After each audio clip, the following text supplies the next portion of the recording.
I'm Nick Brusky, an equipment operator with the street department in the city of Elgin. And this is a street sweeper wind-up toy circa 1940. In 1911, Elgin was no one-horse town.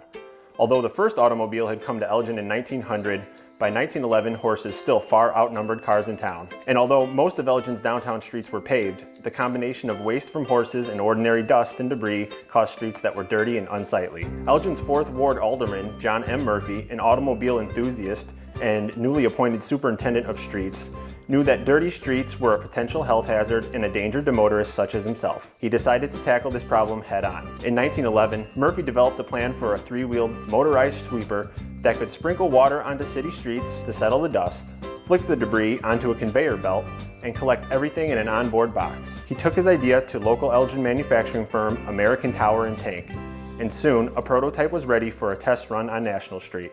The first sale was to the city of Boise, Idaho in 1914. Other sales followed until by 1919, Elgin-made street sweepers were being used in 100 US cities and 3 foreign countries.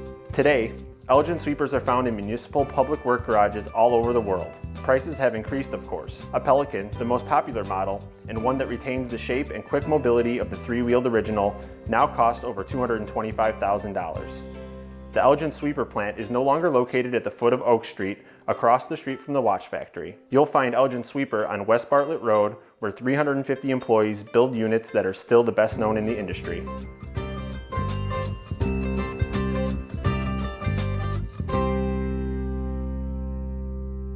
Museum Moments is brought to you by the City of Elgin, a top city for people to live, create opportunities, grow their families and businesses, and enjoy visiting year-round. And by the Florence B. and Cornelia A. Palmer Foundation, supporting the arts in Elgin since 1997.